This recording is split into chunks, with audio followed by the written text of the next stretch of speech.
Hello, my name is Anthony, and I'm going to be going over my topic, which is relating mental illnesses with myths and legends from Greco-Roman mythology.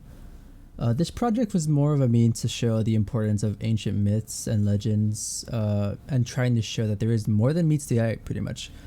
These myths and legends that have helped build up history secretly hold a deeper meaning than what many have perceived them to be. The purpose of this research methodology is to study and show the relation between the effects of mental illnesses and people in the past believing the effects of mental illnesses were akin to their beliefs of said myths and legends. This, of course, is going to be focusing mostly on the Greco-Roman aspect of mythology. I wanted to originally do this more based on including more pantheons, such as like the Norse or the Egyptians, but I thought the Greco-Romans already had enough as is. This is historically significant due to the importance of the correlation between mental illnesses and Greco-Roman mythology and how they've affected the minds of people throughout history. When Professor Hawk first mentioned that this topic was one that she has not read yet, this actually piqued my interest. When I had dived deeper into my research, I found things that honestly quite shocked me. There are so many kind of connections in regards to the Greco-Roman myths and legends to mental illnesses, and it's surprising that not many have really seen them. I quite frankly was astonished as to how much there is in regard to the correlation between the two. For example, I would never have known that the great Heracles himself, or Hercules as many of us know him, suffered from PTSD actually. There are many myths and legends that actually have been victims of illnesses, and the fact that many have not seen this is actually quite fascinating.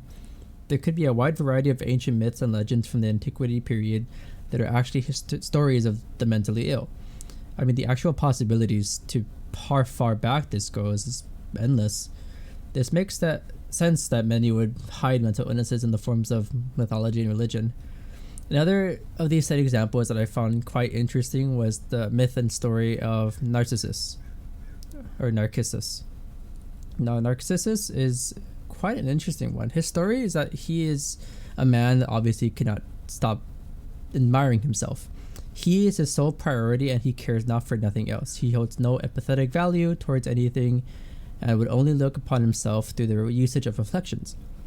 There have been many cases where the Greeks were used to help formulate words and diagnoses, and Narcissus is of no exception to this. Psychiatrists have now diagnosed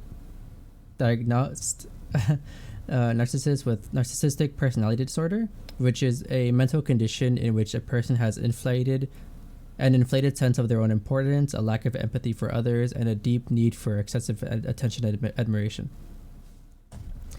Something that I found and have taken from my research is the fact that, like in the lectures with how families would have to take care of their own mentally ill, the same was for people from the antiquity period. The problem was, however, that those who had mental illnesses who did not have the luxury of having a family or had a family that refused to support them were left to the sweets or to plain out survive on their own. I tried to find other types of relations from the lecture to this, and there haven't really been that many. There were those who were mentally ill, which were shunned from their families and from their governed bodies.